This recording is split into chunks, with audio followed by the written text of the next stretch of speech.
Di bulan Juli ini, tema besar kita berkaitan dengan ajaran kitab suci bahwa Tuhan Yesus adalah satu-satunya jalan keselamatan. Kalau tidak melalui Tuhan Yesus, umat manusia tidak akan menemukan hidup yang kekal. Tidak akan bisa sampai ke dalam kerajaan surga. Ajaran ini di dalam kitab suci, di berbagai ayat-ayat firman, itu dengan jelas disampaikan. 2000 tahun gereja Tuhan Yesus di muka bumi ini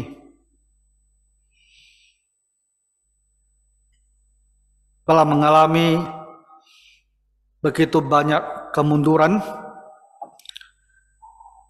sehingga mulai dari abad ke-18 itu sudah ada orang-orang di dalam gereja yang meragukan ajaran ini. Dan kita sekarang di abad 21, di awal abad 21, menjadi lebih terang-terangan orang-orang yang mengaku Kristen tidak lagi percaya bahwa Tuhan Yesus itu adalah satu-satunya juru selamat. Mereka berpandangan, terutama dari kaum liberal yang kita dengarkan di minggu lalu, dengan terang-terangan mengajarkan bahwa Tuhan Yesus itu bukan satu-satunya jalan. Di agama lain, semua itu ada terang di dalam ajaran mereka yang bisa mengarahkan umat manusia itu ke surga. Di hari ini kita akan bicarakan satu kelompok lagi di dalam kekristenan masa sekarang yang kita panggil atau mereka memanggil diri sebagai kaum Injili baru, New Evangelical. Dan kita mau melihat apa kata mereka tentang jalan keselamatan itu. Apakah Tuhan Yesus adalah satu-satunya jalan? Nah, supaya kita bisa lebih memahami pandangan kaum Injili baru, kita lihat sedikit ke masa lalu. Bagaimana munculnya kaum Injili baru ini.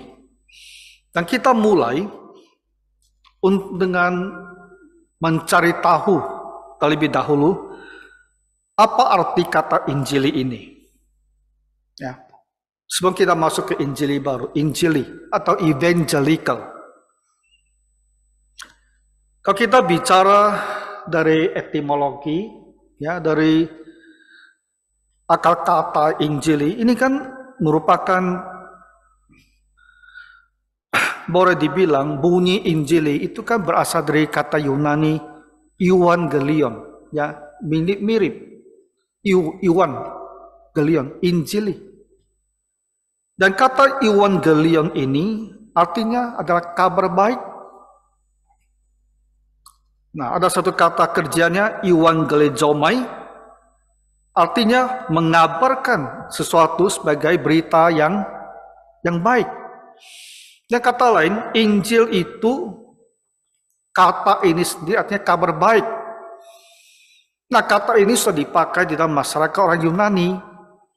Dan ketika gereja memakainya, maksudnya adalah kabar baik gitu.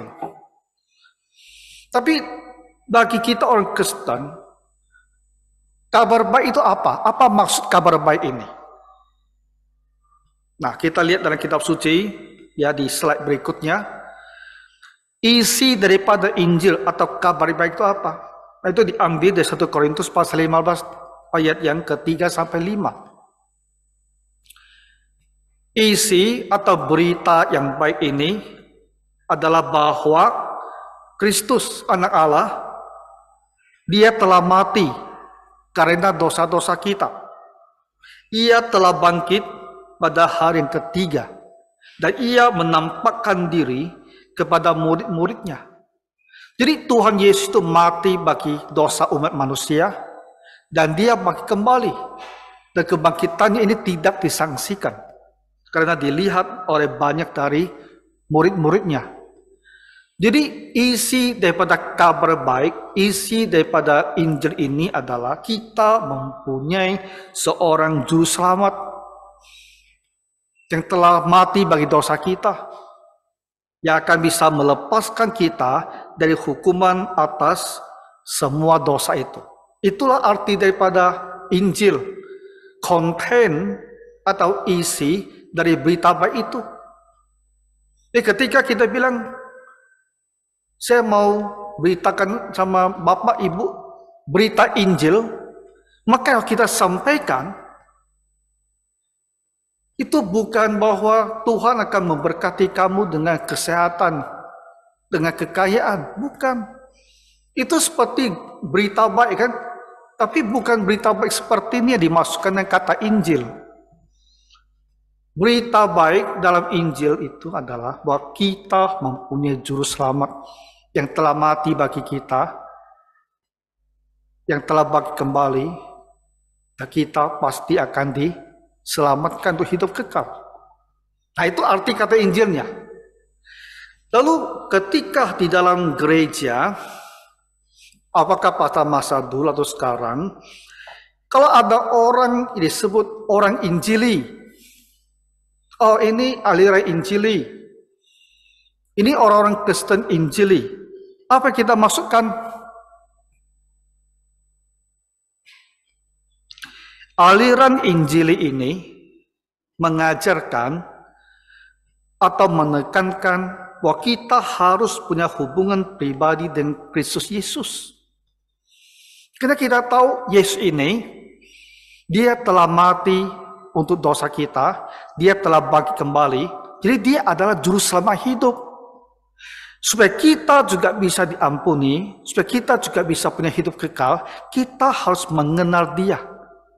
Kita harus punya hubungan pribadi dengan dia. Maksudnya apa?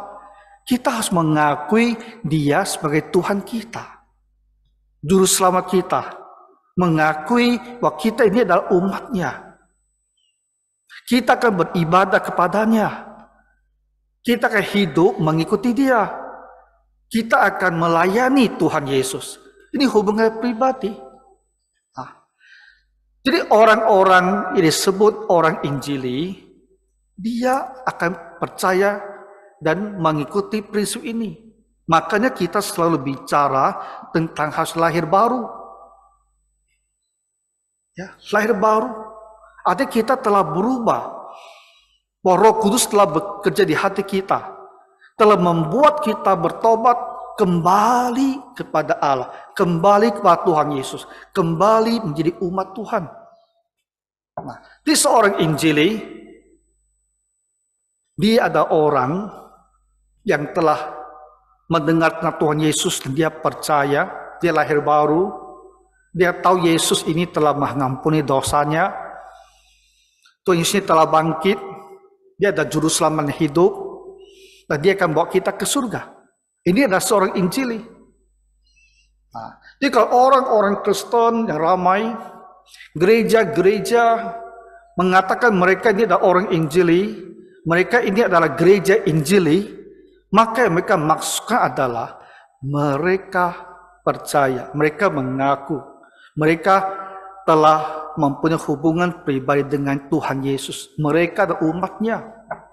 Mereka ada orang yang telah diselamatkan. Mereka menunggu Tuhan kembali untuk bawa mereka ke surga. Nah, itu orang Injili. Nah, jadi definisinya begini. Maka kita ini ada orang Injili.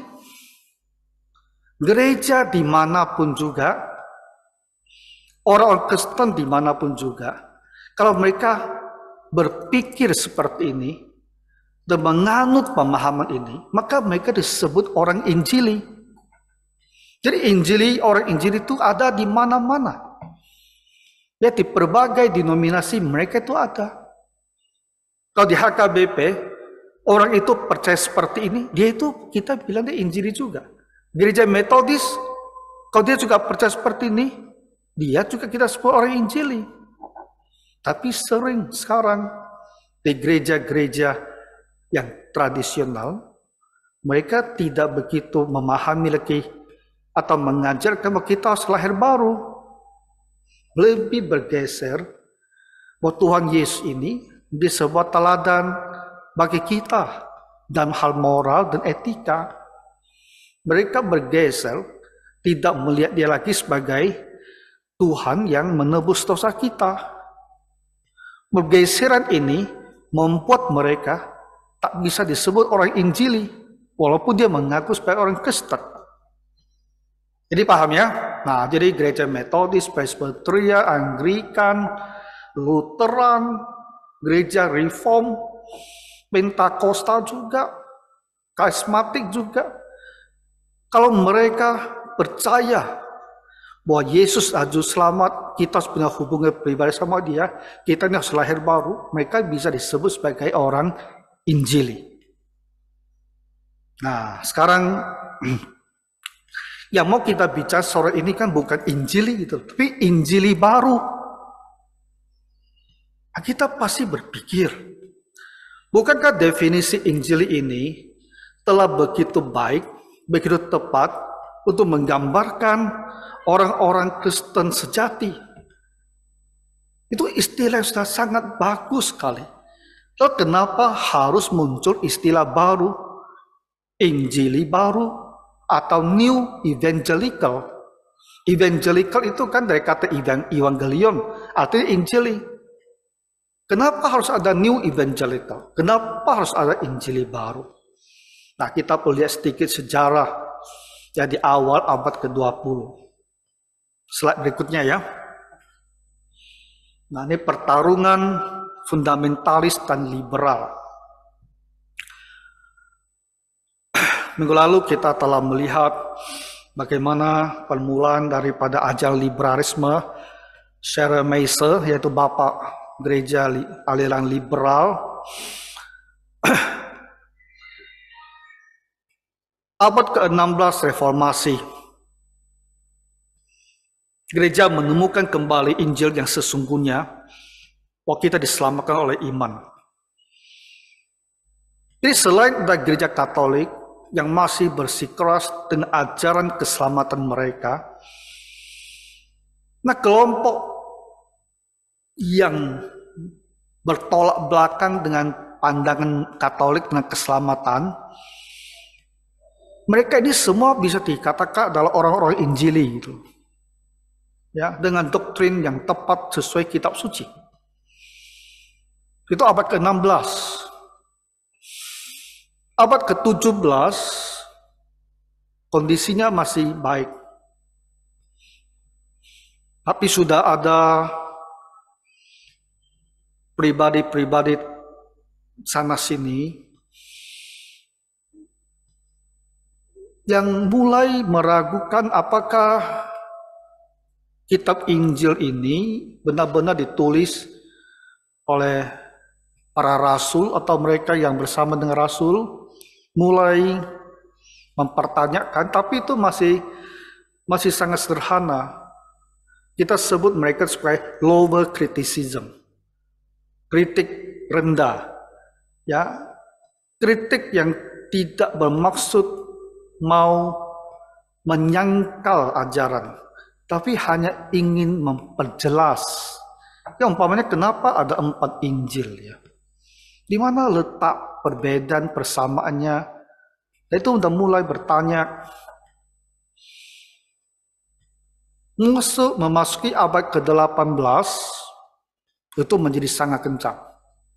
Itu mulai awal daripada pandangan liberal, pandangan yang mulai serius mempertanyakan ajaran dengan maksud ingin mengatakan ada ajaran kitab suci itu tak benar, salah, keliru. Mau menolak ajaran kitab suci, mulai mempertanyakan apakah benar Tuhan Yesus itu mati untuk menebus dosa kita, atau benar? Apakah benar Yesus itu benar-benar bangkit? Itu sudah mulai berkembang. Abad 18. perkembangan filsafat, evolusi, semua juga mulai ingin merusak pemahaman iman. Abad ke-19, liberalisme itu telah menemukan bentuknya yang sangat kaku. Mereka sudah tidak lagi percaya bahwa kelima kitab Taurat itu ditulis oleh Musa. Mereka sudah menolak. Mereka sudah bilang, itu bukan ditulis oleh Musa itu. Itu ada 4 sumber yang orang Israel gabung-gabung. Makanya mereka bilang, kenapa ada 2 pasal tentang penciptaan? Pasal 1, pasal 2 kejadian. Kenapa pasal 2 pasal? Itu kan ada 2 sumbernya. Hanya ada 1 orang kumpulkan 2 sumber dari berbeda, taruh bersama. Makanya kita punya cerita penciptaan di pasal 1 pasal 2. Teori JEDP. Itu liberalisme benaran. Dan mereka juga menyangkal tentang Tuhan Yesus.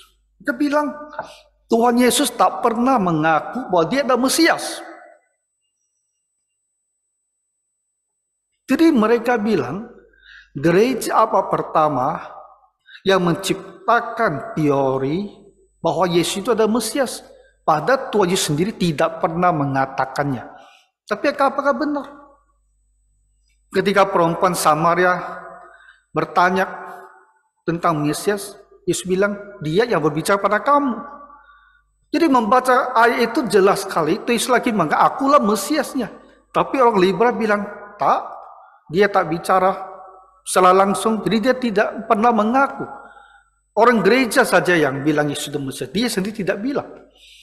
Mereka menyangkal mujizat-mujizat Tuhan Yesus, menyangkal juga dia dilahirkan oleh anak darah Maria, menyangkal bahwa dia juga bangkit dari kematian, menyangkal.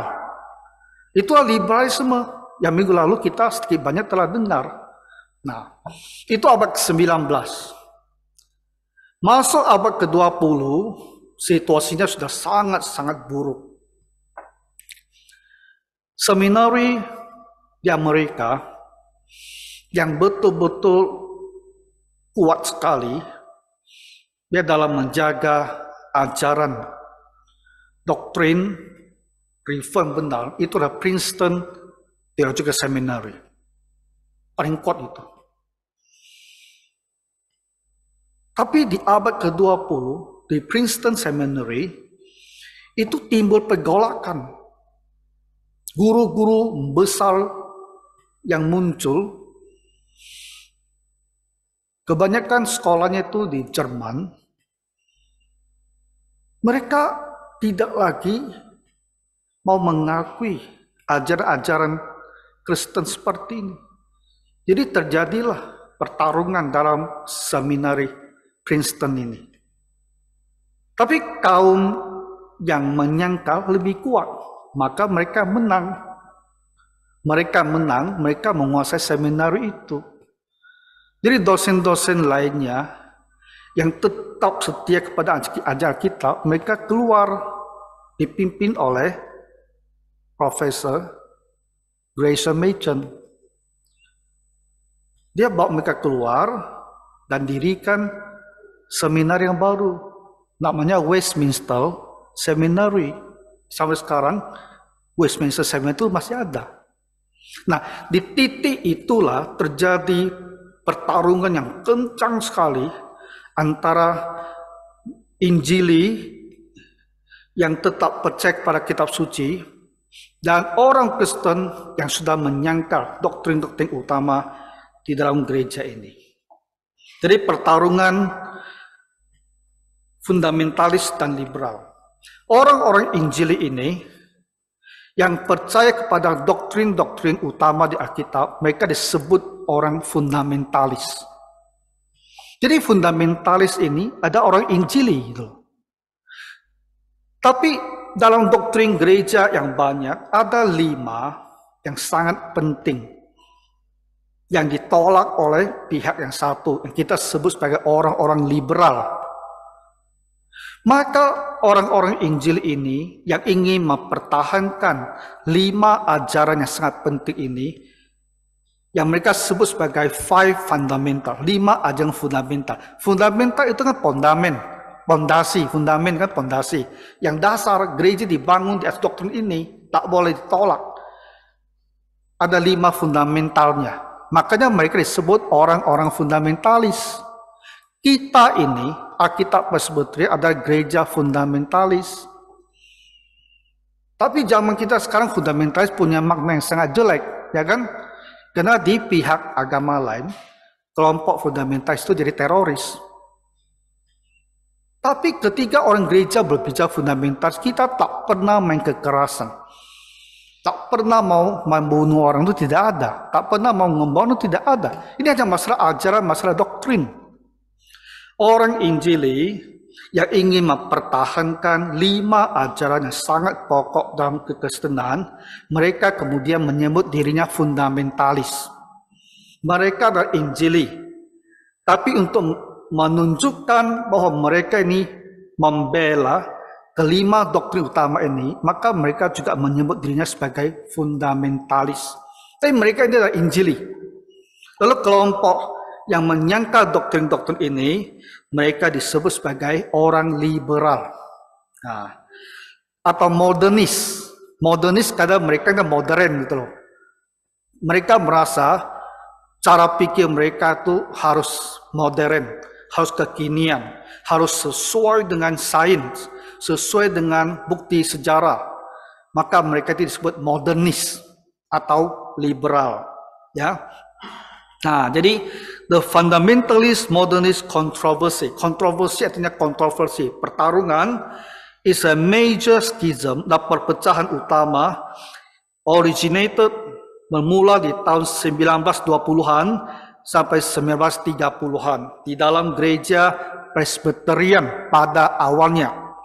Tapi pertarungan ini kemudian berkembang, soon spread, affecting nearly every Protestant denomination in the United States. Bermula di gereja-gereja Protestan, tapi nantinya menular kepada semua gereja Protestan, termasuk ya gereja Reform, ya gereja Metodis, gereja Anglikan. Semua terlibat di dalam kontroversi ini. Pecah di 2 pihak. Satu yang akan berpegang pada kelima fundamental, satu yang menolak fundamental itu. Nah, lihat slide berikutnya. Ini 2 tokoh besarnya nih. Gresham Machen.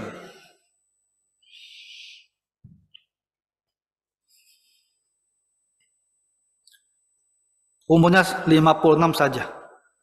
Meninggal sangat muda. Ini profesor yang mendirikan Westminster Seminary, dan dia mendirikan Orthodox Presbyterian Church, OPC. OPC sampai sekarang itu masih ada. OPC inilah sebetulnya begini. Jadi Machen keluar dari Princeton Seminary dan dia dirikan Westminster dengan sejumlah dosennya. Setelah Machen meninggal, ada sedikit perbedaan, terutama tentang masalah eskatologi. Apakah ada kerajaan 1000 tahun atau tidak? Apakah orang Kristen boleh minum anggur atau tidak? Ada perpecahan. Ya, Westminster dan Orthodox Presbyterian Church yang didirikan Machen, setelah Machen meninggal, satu kelompok yang dipimpin oleh Karl McIntyre keluar dari Machen dan mereka mendirikan Bible Presbyterian yang di kemudian hari dibawa ke Singapura dan ke kita. Kita ini Bible Presbyterian sumbernya dari sini. Ya. Nah, jadi Machen adalah tokoh yang membela isu utama fundamental ini. Di sebelahnya yang memimpin kelompok gereja liberal itu seorang pendeta bernama Harry Emerson Fosdick. Kita sering sebut dia sebagai Pastor Fosdick. Dia hidup jauh lebih tua. selama 91 tahun. Tapi dia liberalnya liberal nih. Tahun 1922 dia tulis satu khotbah atau dia khotbahkan. Nah, khotbahnya itu menantang, provokatif. Shall the fundamentalist win? Jadi dia khotbah dan dia tanya, apakah boleh biarkan fundamentalis itu menang? Artinya kita tak kasih fundamentalis menang, liberal harus menang. Nah, itulah yang memicu kontroversi besar-besaran antara fundamentalis ini sama orang-orang modernis atau liberal. Hampir belasan tahun pertarungan itu. Jadi sampai di situ menjadi sangat jelas bahwa kekristenan itu ada dua kubu. Mereka semua awalnya orang Injili. Lalu satu kelompok tetap Injili. Satu kelompok meninggalkan ajaran Injili dan mereka disebut orang liberal atau modernis. Dan orang Injili yang tetap berpegang kepada 5 fundamental utama ajaran gereja, mereka juga menyebut dirinya sebagai fundamentalis. Itu ceritanya. Jelas ya? Dan sekarang kenapa ada istilah Injili baru? Nah gini. Jadi pertarungan belasan tahun ini sampai tahun 30-an itu ternyata menyisakan perbedaan pandangan di kelompok fundamentalis sendiri. Liberal sudah clear. Mereka menguasai Princeton, mereka menguasai pekerjaan misi, mereka sudah liberal. Bisa, fundamentalis. Tapi di dalam kubu fundamentalis ini, setelah belasan tahun mereka bertarung dengan modernis, ada kelompok yang muncul, terutama kelompok yang lebih muda, dan mereka merasa cara fundamentalis bertarung dengan modernis liberal ini terang-terangan konfrontasi, ini bukan cara bergereja yang baik. Jadi mereka punya isu eklesiologi, isu bagaimana mengelola gereja di dalam kubu mereka sendiri. Orang fundamentalis akan berkonfrontasi dengan liberal, benar-benar akan beda, terang-terangan beda. Dan tak ada maksud mau bergabung, mau bersahabat sama mereka, tidak. Ya betul-betul dianggap mereka itu penyesat gitu. Karena menyangka Tuhan Yesus.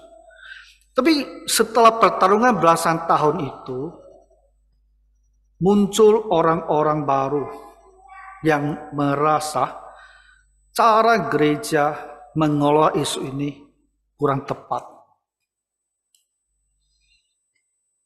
Dan kelompok inilah yang disebut Injili baru.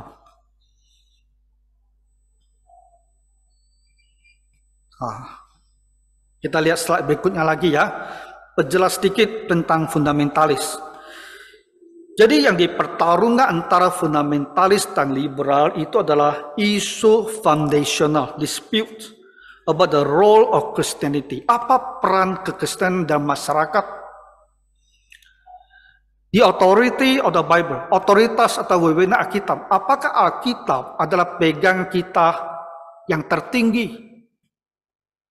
Atau barangkali dalam hal tertentu Alkitab salah, sains yang benar. Tentang kematian, kebangkitan, dan pengorbanan Tuhan Yesus untuk menebus kita. Itu isu utamanya. Dan isu utamanya itu ditulis di dalam 5 doktrin yang disebut the 5 fundamentals. Ya, berikutnya ini. Ini 5 doktrin yang ditolak oleh modernis atau liberal. Ya. Mereka bilang the inspiration of the Bible by the Holy Spirit and the inerrancy of Scripture. Jadi fundamentals ajaran dasar ini mengajarkan bahwa kitab suci itu adalah wahyu dari Allah melalui Roh Kudus, dan inerrant, tak ada salah di dalamnya. Alkitab kita tak ada salah di dalamnya, karena merupakan wahyu Tuhan. Libra bilang tidak. Alkitab bukan wahyu dari Tuhan. Alkitab itu hanya mencatat pengalaman rohani orang-orang Israel dahulu tentang Tuhan. Jadi bukan firman dari Tuhan, bukan suara Tuhan, tapi apa yang manusia alami, mereka catat. Jadi ini pengalaman spiritual mereka, ini bukan firman Tuhan. Ya. The virgin birth of Christ. Kitab suci jelas mengajarkan Tuhan Yesus dilahirkan oleh anak darah Maria, kan? Tapi Libra bilang bukan, anak haram, anak di luar nikah.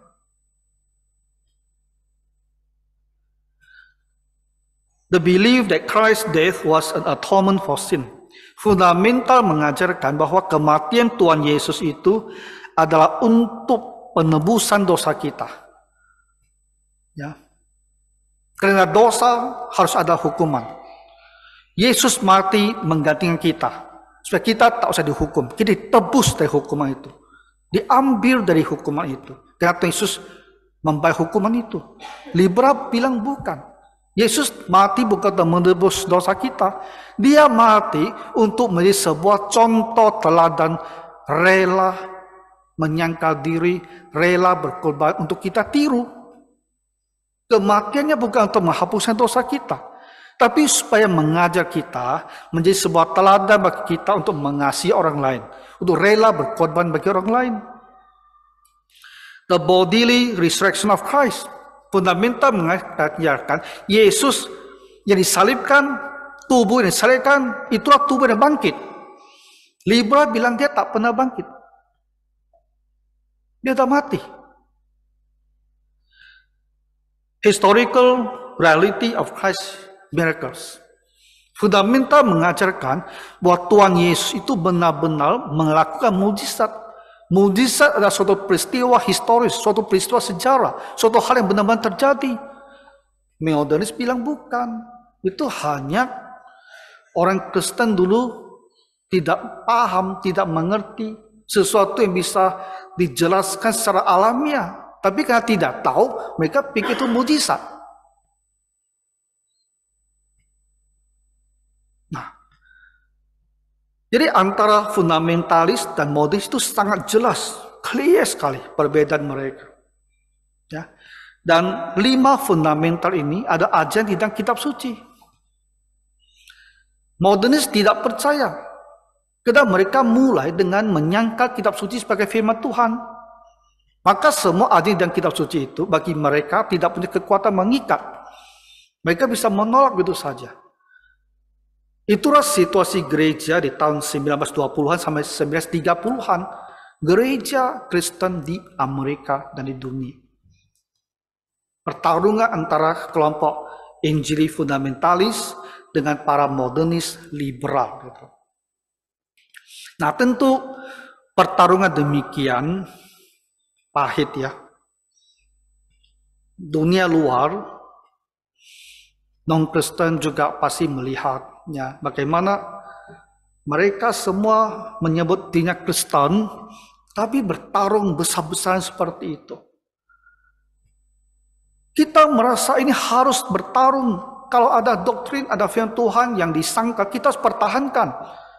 Walaupun nanti di luar orang melihatnya, kenapa harus bertarung? Tapi kita merasa ini harus dilakukan. No, tak ada jalan lain. Modernis tak bisa biarkan fundamentalis menang. Fundamentalis pun tak bisa biarkan modernis menang. Kalau modernis menang, gimana? Iman Kristen hilang. Keselamatan hilang. Karena mereka semua tidak percaya. Apa yang mau kita katakan kepada generasi berikutnya? Jangan keselamatan. Dia tak bisa mengalah dan berdiam diri, harus membela, harus mempertahankan. Tapi di kelompok, di kubu fundamentalis sendiri, ada yang merasa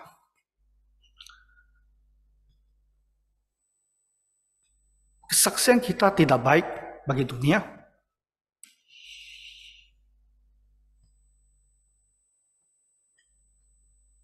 Mereka merasa liberal itu menguasai institusi pendidikan tinggi, prestisius. Ya. Princeton Seminary, Princeton University, Harvard University, Yale University. Dan kita bertolak belakang sama mereka. Kita ini kan di mata masyarakat kelihatannya kita ini kurang sekolahnya. Kita ini kurang intelektual. Kita ini kurang terdidik. Kita kurang gengsi. Kita kurang prestisius. Jadi kelompok muda ini tak suka. Mereka ingin di dunia ini kelihatannya prestisius gitu loh. Biar dunia mengakui kami ini terdidik. Jadi mereka tak suka. Situasi seperti ini. Mereka merasa fundamentalis begitu fokus kepada Injil, kepada urusan surgawi. Tak begitu memperhatikan urusan kekinian. Macam apa? Kemiskinan, gereja tak begitu terlibat. Gereja membantu orang miskin. Tapi gereja tidak berbicara secara politik untuk membela orang miskin. Ketidakadilan sosial. Ya.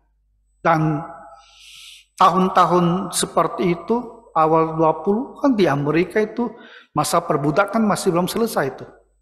Ya, orang negro masih sangat dikucilkan. Mereka merasa urusan rasial ini, urusan ras, ya gereja tidak bersuara.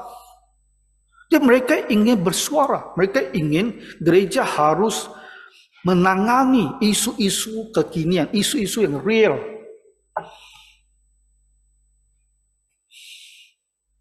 Dan banyak hal yang ada di dalam benak orang-orang muda dari kelompok fundamentalis ini. Jadi muncullah slide berikutnya. Satu lagi. Ini tokohnya. Harold John Ockenga. Di masa itu ada seorang pendeta yang biasa khotbah zaman itu di radio lah ya.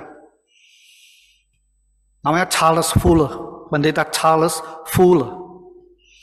Charles Fuller adalah pendeta Injil yang sangat baik. Tapi dia juga punya pemikiran. Kita fundamentalis ini tidak boleh kalah dengan orang liberal. Mereka punya sekolah seminari yang begitu prestisius gitu loh. Ya. Yang di luar gereja, di dunia sekuler mereka juga diakui punya ilmu yang tinggi. Jadi kita fundamentalis harus juga seperti itu. Kita tidak boleh dipandang rendah mereka. Ya seperti orang kurang sekolah, kurang terdidik. Kita juga punya sekolah seperti itu. Jadi Charles Fuller ini, karena dia kan pendeta terkenal ya, lewat siaran radio. Jadi dia berhasil menggalang dana, dan dia dirikan sebuah seminari. Namanya Fuller Seminary. Masih ada sampai sekarang. Tapi Fuller Seminary sekarang sudah sangat-sangat bobrok. Dikuasai oleh ecumenical, dikuasai oleh karismatik.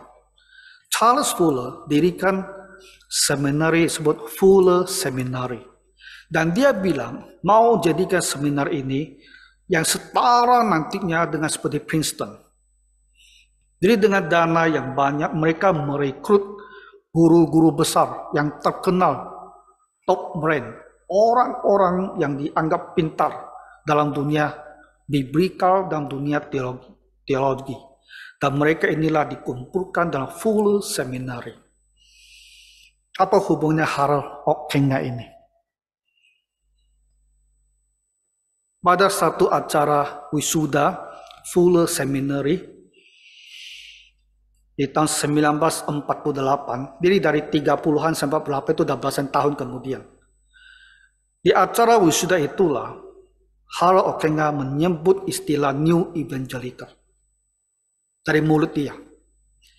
Harold Ockenga dia bilang begini, New Evangelicalism was born in 1948, while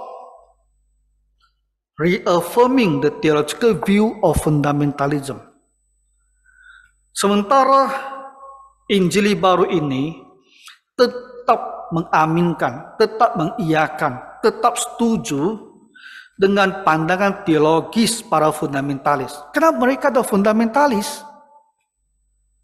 It differed from fundamentalism in its, tapi New Evangelical berbeda dengan fundamentalis dalam hal ini, yaitu New Evangelical menolak, repudiates, menolak separatisme, menolak pemisahan, and its determination to engage itself in the theological dialogue of the day. Dan determinationnya, keteguhan hatinya, kemauan kerasnya untuk melakukan dialog teologis dengan pihak-pihak agama-agama yang ada. Jadi Harold Ockenga di tahun 1998 dia sebut kami ini Injili baru. We are the new evangelicals. Ya. Mereka ini adalah Injili semua. Mereka adalah fundamentalis. Mereka percaya pada 5 fundamental ini. Tapi mereka merasa ada hal yang harus mereka ubah. Mereka tak suka harus konfrontasi dengan para modernis. Mereka tak mau cara itu lagi. Maka dia bilang, kami ini tetap percaya pada pandangan teologi para fundamentalis, karena kami ini awalnya memang orang fundamentalis. Kami Injili, kami fundamentalis.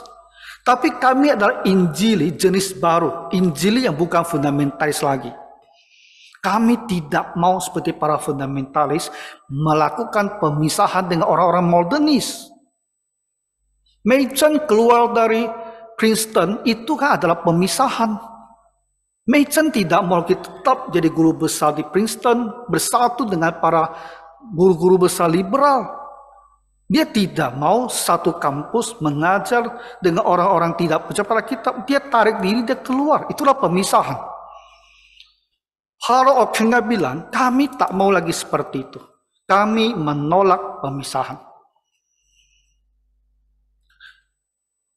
Dan kami akan melakukan engagement, melakukan dialog dengan agama-agama lain. Kami akan membuka diri, saling buka diri, mendengar apa ajaran mereka, biar mereka mendengar ajaran kita. Apa yang bisa kita ambil dari mereka, apa yang bisa kita berikan kepada mereka. Itu tujuan dialog, ngerti? Dialog itu dua pihak. Itu saling membagi, saling mengambil. Kalau aku hanya ngomongin, kamu terima semua, itu namanya monolog. Dialog adalah saling memberi, saling membagi, saling menerima. Dan kelompok Injili baru bilang, kami sekarang terbuka untuk theological dialogue. Harold Ockenga ini adalah boleh dibilang sebagai pendiri. Mereka ada sejumlah orang lah. Ya, kalau dibilang dia pendiri, bukan sepenuhnya tepat. Tapi ini orang yang paling mewakili ya kelompok Injili baru ini di dalam menyatakan pendapat. Makanya kita sering menganggap dia inilah bapaknya ya Injili baru. Harold Ockenga, pendeta yang sangat besar sesungguhnya. Jadi adalah karikatur waktu itu, next ya. Sangat menarik. The two faces of New Evangelicalism. Nah, muka di tengah itu orang New Evangelical. Dia itu terbelah dua. Pertama, dengan orang fundamentalis. Amen. Brother, I believe in the full inspiration of the Bible. Sama orang fundamentalis dia bilang, amin, saya setuju. Alkitab sepenuhnya adalah wahyu Tuhan. Tapi dengan orang modernis, dia juga setuju. Yes, of course, I believe in the higher criticism of the Bible. Dia bilang, ya, saya juga setuju. Saya juga percaya kepada kritik tinggi daripada kitab suci. Artinya higher criticism, kritik tinggi itu ada kritik yang menyangkal ajaran Alkitab yang saya contohkan tadi. Tak mengakui bahwa kelima kitab suci yang pertama itu tulisan Musa. Mereka bilang bukan, itu ada 4 sumber, JEDP. 4 sumber. Itu bukan tulisan Musa. Dan New Evangelical juga bilang sama mereka, saya juga percaya. Jadi satu sisi dia bicara ini ada Alkitab, ada wahyu Tuhan. Tapi di sisi lain dia juga bilang aku bisa menerima pandangan daripada kritik tinggi ini. Tapi Tuhan tak bisa ketemu karena saling bertolak belakang. Itulah Injili baru. Injili baru ingin terkesan bahwa mereka terdidik. Liberal dari Jerman yang mengajarkan higher criticism, profesor-profesor di Tübingen, ya, di universitas terkemuka, pandangan mereka, Injil baru juga bilang kami juga setuju supaya dia kelihatannya terdidik, berilmu, tahu apa perkembangan ilmu pengetahuan teologi. Ya. Kalau dibilang aku tak setuju, orang profesor Tübingen, profesor Jerman, kalau tak setuju, kita kelihatannya yang kurang pintar. Dan mereka tak suka. Mereka mau kelihatannya pintar di mata dunia. Itulah masalah dengan di evangelical. Next ya. Di mana letak salahnya interfaith ini? Sampai sekarang, saya kutip ini dari situs bernama lausanne-world.com. Lausanne ini adalah kongres penginjilan paling terkenal di kelompok Injili baru sekarang. Di seluruh dunia, orang-orang kumpul di situ dan bilang mereka inilah penginjil dunia ini. Tapi kelompok ini bilang apa? Coba lihat. The importance of interfaith dialogue.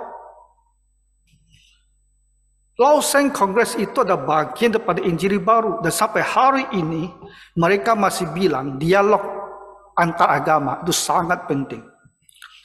There is much to be said for evangelical engagement in the informal, continual dialogue with their neighbors of other faith. Nah, Injili baru ini yang dimulai di tahun 48, pelan-pelan mereka menguasai gereja-gereja Kristen. Lalu mereka tak mau lagi menyebut diri sebagai Injili baru. Mereka hanya menyebut diri sebagai Injili. Makanya sekarang susah kamu menemukan ada gereja Injili baru yang mengaku bahwa dia ada New Evangelical. Dia tak mau mengaku. Dia bilang kami ini Injili. Tapi sesungguhnya mereka itu Injili baru. Karena mereka ini masih berpikir bahwa dialog antar agama itu sangat penting. Ya, continual dialogue with their neighbors of other faith. Mau dialog dengan orang-orang dari agama-agama lain. Criticism abounds, banyak sekali kritikan terhadap mereka ini. That the broad evangelical community is gradually losing its conviction about the lostness of humanity. Karena mereka suka dialog, menerima, saling bagi, saling menerima ajaran agama-agama lain. Kritikan orang terhadap Injili baru ini adalah apa? Pelan-pelan mereka kehilangan keyakinan bahwa orang umat manusia itu hilang dalam dosa. Mereka tak lagi meyakini bahwa umat manusia itu akan binasa. Karena mereka berpikir di agama mereka sendiri, mereka bisa selamat juga di sana. Memang agama Kristen menyelamatkan, tak diragukan. Tapi agama lain juga menyelamatkan. Jadi mereka tak lagi merasa bahwa di luar Tuhan Yesus umat manusia itu akan binasa. Gradually losing its conviction about the losses of humanity. And this was one reason for mainline denomination losing their motivation for world mission. Dan inilah alasannya juga kenapa mainline denomination, gereja-gereja arus utama, gereja-gereja tradisional, kehilangan motivasi untuk mengadakan misi ke dunia. Jadi gereja-gereja tradisional besar itu tak ada semangat pergi memberitakan Injil, tak ada semangat misi. Kenapa? Karena mereka sudah kehilangan keyakinan bahwa tanpa Tuhan Yesus tak ada keselamatan. Mereka berpikir untuk kami Yesus jalannya, tapi untuk yang lain Buddha jalannya, Muslim jalannya. Biar mereka pakai jalan itu. Jadi tidak perlu kita pergi dan menjadikan mereka Kristen, tidak perlu. Mereka juga akan ke surga. Itu terjadi di dalam denominasi arus utama, ya gereja-gereja tradisional, tak ada misi. Kadang masalahnya begini. Dan itu dimulai ketika mereka melakukan dialog, ya percakapan dengan agama-agama lain. Nah, jadi sekarang kita lihat sedikit lagi tentang New Evangelical ini. Jadi dari awal sekali, dari tahun 48, mereka sudah bilang, kami tak mau pisah dari liberal. Kamu tak mau pisah dari agama-agama lain. Kami tak mau pemisahan. Kami mau bersama. Kami mau dialog. Kami mau tahu apa ajaran mereka. Dan lambat laun mereka bilang, kami juga melihat di agama-agama mereka ini ada jalan keselamatannya. Jalannya beda sama kita, tapi itu juga bawa mereka ke surga. Yesus bawa kita ke surga, mereka juga bawa mereka ke surga. Kita sama-sama ketemu di surga. Itu sudah mulai dari awal. Ketika Injil baru itu mulai. Nah sekarang, this type of evangelical, yaitu Injil baru ini, descended berasal dari historic fundamentalism. Mereka ini ingin mengubah apa? Academic integrity. Mereka ingin mempunyai integritas akademik yang tinggi. Mereka ingin apa? Ingin dunia sekuler, universitas di dunia yang non-Kristen mengakui bahwa mereka ini adalah ilmuwan. Mereka ada akademisi top, akademik integrity. Jadi mereka itu punya keinginan disetarakan dengan ilmuwan-ilmuwan dunia. Ya, social betterment. Mereka ingin berkontribusi untuk memperbaiki kehidupan sosial. Makanya mereka mau terlibat gitu loh. Ya, kalau ada hal-hal dirasakan tidak adil, mereka akan ke sana demonstrasi, akan bersuara, akan bikin project ya untuk mendukung. Kalau gereja fundamentalis tidak terlibat hal seperti ini, kita hanya menyuarakan moral saja. Tapi kita tidak akan ambil bagian dalam hal-hal seperti ini. Kalau kita ada bencana, kita bantu. Ada orang kekurangan makanan, mungkin kita bantu dengan sembako. Tapi kita tidak akan memulai sebuah proyek ya bagaimana menyediakan dana ya supaya masyarakat bisa membangun usaha. Kita tidak akan terlibat seperti itu. Tapi Injil baru ingin seperti itu. Ingin membuat jadi lebih baik masyarakat kita. Mereka mau discussion with non-fundamentalis, ya. Tadi udah sebut mereka mau berdialog. Mereka mau ada journalistic excellence in order to attract the religious, the respectable, the intellectual, whatever their doctrinal convictions. Mereka ingin menghasilkan tulisan-tulisan akademis yang nanti akan dipandang tinggi oleh pihak-pihak lain terlepas daripada keyakinan agama mereka seperti apa. Mereka mau diakui sebagai orang yang berkualitas tinggi. Cooperation with all existing religious bodies. Mau kerjasama dengan semua badan-badan keagamaan, denominasi. Dengan tujuan apa? with the purposes of infiltration, not separation. Jadi Injil baru ini berpikir, nih kelompok-kelompok ini aja mereka salah kan? Aku tak mau pisah sama mereka. Jadi terang-terangan konfrontasi. Kami mau baik-baik sama mereka. Kami mau menyusup masuk ke dalam mereka. Dan kami akan berusaha mengubah dari dalam. Itu kebodohan. Tadi saya sudah sebut tentang Fuller Seminary. Charles Fuller mendirikan seminarinya. Dan dia punya satu anak namanya Daniel Fuller. Daniel Fuller berpikir dia akan pergi sekolah ke Universitas Jerman yang liberal. Dan dia pikir saya akan masuk ke dalam dan saya akan mengubah para dosen saya, para profesor saya. Daniel Fuller. Dia masuk dan dia cuci otak dan menjadi liberal. Dan dia pulang kembali ke Fuller Seminary. Dan dia hancurkan Fuller Seminary itu. Makanya hari ini Fuller Seminary bukan sekolah Injili. Sekolah ekumenikal, sekolah karismatik. Ada sebuah buku ini tulis di awal 80-an. The Battle for Fuller Seminary. Peperangan di Fuller Seminary. Itu menceritakan bagaimana kisah Fuller Seminary sampai rontok seperti itu. Karena anaknya Daniel Fuller merasa dia bisa menyusup masuk ke seminari liberal dan mengubah orang sana. Tapi yang terjadi dia bawa pulang ajang liberal ke dalam sekolah papanya itu. Tapi ini adalah cara kerja New Evangelical. Tak mau berpisah. Kalau pisah kan jelas warnanya nih. Kamu hitam, kamu putih nih, jelas. Kita tidak akan dipengaruhi mereka. Orang muda kita tidak akan dipengaruhi mereka. Tapi New Evangelical tidak mau. Dia mau diam-diam menyusup, bersahabat. Dia pikir kami masuk ke dalam, kami bisa mengubah mereka. Tak pernah bisa. Tak pernah bisa. Itu cara pendekatan mereka. Advocate closer tie with those of whom all-time fundamentalists take apostates and liberals.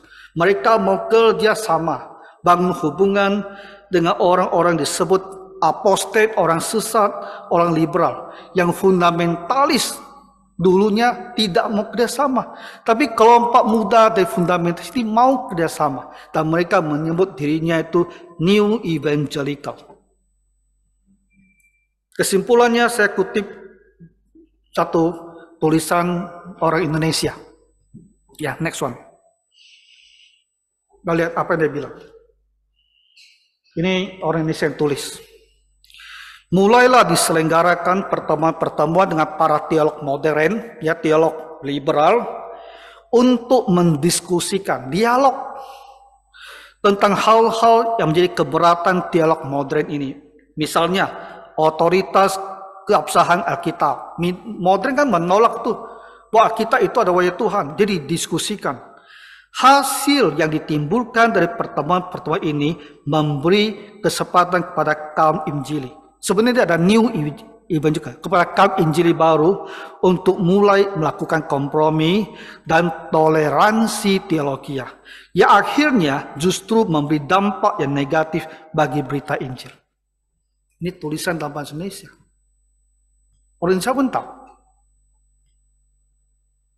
Ya, dialog. Akhirnya yang dirugikan itu ada Injil baru sendiri. Injil mereka menjadi luntur, menjadi tidak jelas.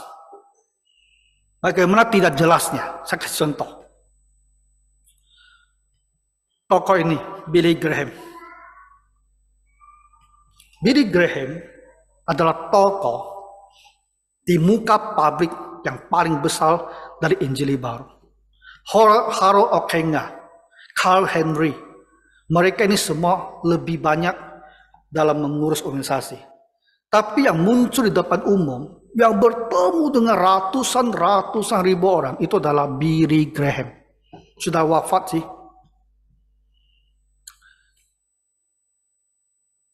NAE di bawah ya, National Association of Evangelicals. Ini adalah lembaga resmi para Injili Baru. NAE, National Association of Evangelical. Di setiap negara itu ada, termasuk di Indonesia, cabang-cabangnya. Dalam sejarahnya, saya kutip begini. Mereka bilang, Billy Graham, who had served as the standard bearer for the evangelical movement. Sebenarnya ada New Evangelical Movement. Dia standard bearer-nya. Dialah buka di tempat umum. Through yang pada masa tahun 50-an, 60-an, 70-an, sampai 80-an. 40 tahun lebih. Dia mulai bergerak ke emeritus, mulai masuk masa pensiun. Although there was no shortage of strong leaders within the evangelical movement, walaupun tidak kekurangan pemimpin kuat dalam gerakan Injili Baru ini, tapi no single leader, tak ada pemimpin had emerged yang bangkit to take Graham place. Tak ada yang kualitasnya itu sebagus Billy Graham. Jadi mereka sering mengaku Billy Graham itulah muka mereka di depan publik yang menyuarakan apa itu Injili Baru. Dan kamu dengarkan baik-baik apa kata si Billy Graham. Next one. Ini Billy Graham ya. Jadi sekitar 6 tahun lalu dia wafat. Umurnya 99 tahun waktu meninggal. Di sini tulis 100 tahun. Ini adalah orang yang sangat besar. Sayangnya doktrinnya bergeser jadi buruk. Dari masa muda dia itu dididik di Bob Jones University. Fundamentalis tulen. Fundamentalis yang sangat baik. Dari ketika dia mulai terkenal di depan umum, dia mulai berubah. Karena dia butuh apa? Untuk kampanye, untuk pakai besar-besaran. Dia butuh gereja-gereja untuk mendukung dia. Mengirim orang untuk menghadiri. Jadi dia mulai membuka diri. Ya, semua agama, bukan semua agama, semua aliran Kristen, termasuk Katolik juga datang mendukung dia. Akhirnya nanti kamu lihat bagaimana dia kehilangan doktrin keselamatan itu. Lihat gambar berikutnya. Jangan bilang konsep pemusik besar. Billy Graham lebih besar dan mereka berlipat-lipat. Bisa nampak? Satu stadion seperti ini. Konsep bisa seperti ini. Konsep tak bisa seperti ini. Ya. Metal konser semua tak bisa seperti ini. Tuh. Kalau dia datang stadion itu full sekali.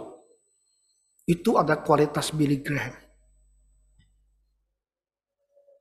Dari masa muda 20-an tahun. Dia itu adalah pengkhotbah yang begitu kuat gitu. Tapi doktrinnya bergeser. Dan dia adalah muka publik Injili Baru. Jadi kita harus tanya kepada si Billy Graham, adakah jalan keselamatan di luar Tuhan Yesus? Lihat. Tinggal 2 slide kita selesai ya. Graham confesses, dia mengaku, he has taken a more modest view of his own role in God's plan for men. Dia sekarang telah mengambil sikap yang lebih lembut tentang peran dirinya dan rencana Allah bagi umat manusia. I used to play God, dia bilang. Dulunya saya bersikap seolah saya ini adalah Tuhan. But I can't do that anymore. Tapi saya tak bisa lagi seperti itu. I used to believe, dulunya saya percaya that pagan itu orang kafir. Pagans in far off countries, di tempat-tempat jauh, were lost and were going to hell. Dulu dia percaya mereka yang tempat-tempat jauh tak mendengar Yesus akan binasa ke neraka. If they did not have the gospel of Jesus Christ preached to them. Tapi, I no longer believe that. Saya tidak lagi berpikir seperti ini. I believe that there are other ways. Saya percaya ada cara lain of recognizing the existence of God. Ada cara lain untuk mengenali keberadaan Tuhan. Melalui apa? Nature, melalui alam. Umpamanya. And plenty of other opportunities. Dan banyak lagi kesempatan-kesempatan lain. Therefore, all of saying yes to God. Jadi dengan banyak cara, tanpa Tuhan Yesus, manusia bisa bilang yes kepada Tuhan. Manusia bisa ke surga. Di luar Tuhan Yesus. Billy Graham. Muka publik daripada Injili baru. Dia bergeser seperti ini. To be fair lah, supaya adil ya. Saya cek website Injili baru. Statementnya masih benar sekali. Yang masih bilang Yesus satu-satunya juru selamat. Tapi tokoh mereka bicara seperti ini. Jadi kesimpulan adalah Injili baru ini ada satu spektrum yang sangat luas. Ya. Satu golongan gereja dan orang-orang yang sangat beda sekali. Umumnya mereka tuh masih lebih berpaku pada ajaran Yesus itu satu-satunya juru selamat. Tapi di kalangan mereka, bahkan tokoh mereka yang paling besar itu berubah.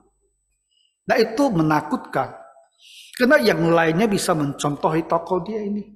Sehingga Injili baru itu bisa terus bergerak ke arah untuk menyangkal bahwa Yesus adalah satu-satunya juru selamat manusia. Kita tak bilang mereka semua seperti itu. Karena website-nya masih bilang tidak. Tapi tokohnya seperti ini.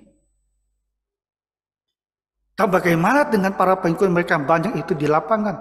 Kita kan tidak kenal mereka. Tidak bisa ngecek. Bagaimana dengan mereka? Satu lagi.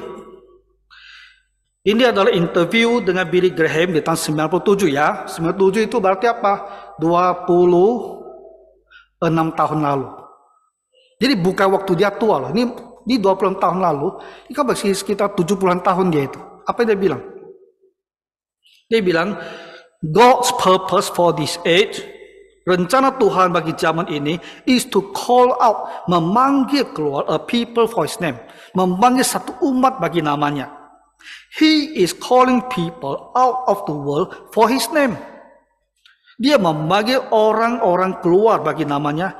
Apakah mereka datang dari, whether they come from the Muslim world, or the Buddhist world, or the Christian world, or the non-believing world. Jadi dia bilang, Tuhan memanggil umat bagi dirinya. Dan mereka itu datang dari mana? Dari Muslim, dari Buddhis, dari Kristen, atau dari dunia tidak percaya apa-apa. Dia bilang semua mereka ini Tuhan panggil jadi umatnya. They are members of the body of Christ. Mereka ini adalah tubuh Kristus. They may not even know the name of Jesus. Bahkan bisa mereka tak pernah tahu nama Tuhan Yesus. But they know in their hearts that they need something that they don't have, and they turn to the only lights that they have. Tapi mereka tahu mereka butuh sesuatu, dan mereka beralih kepada terang yang ada pada mereka. Terang yang mereka miliki. Dan terang itulah yang membawa mereka kepada Allah. Jadi orang Islam pakai terang Islam. Buddha pakai terang darah Buddha. Semua bawa ke surga. And I think they are safe. Dan saya berpikir mereka diselamatkan. And that they are going to be with us in heaven. 30 tahun lebih yang lalu, Billy Graham sudah mengatakan seperti ini. Injili baru dari mulut tokoh mereka yang paling besar di buan umum mengatakan mereka semua ini akan ada di surga. Sekalipun mereka tidak tahu nama Tuhan Yesus. Jadi ada jalan ke surga di luar Tuhan Yesus. Billy Graham. Tokoh besar hampir 40 tahun dari aliran Injili baru. Itulah yang terjadi. Ketika mereka menolak memisahkan diri dari ajaran sesat, mereka mau berdialog dengan yang sesat, mereka mau berdiri agama-agama, 40 tahun, 50 tahun, 60 tahun kemudian mereka berakhir seperti ini. Jalan ke surga pun mereka menjadi tidak jelas. Ayat firman Tuhan bilang apa? Barang siapa percaya kepada anak, ia beroleh hidup yang kekal. Kamu harus percaya kepada Tuhan Yesus. Tapi barang siapa tidak taat kepada anak yang tidak mau mengaku Yesus sebagai juru selamat, ia tidak melihat hidup. Tak ada hidup kekal. Yang ada adalah apa? Murka Allah tetap ada di atasnya. Allah tetap marah kepada orang itu. Dia mati, dia akan dihukum di neraka. Karena dosanya dia pikul sendiri. Alkitab jelas kan mengajarkan. Tak ada jalan lain untuk keselamatan di luar Tuhan Yesus. Dia satu-satunya jalan.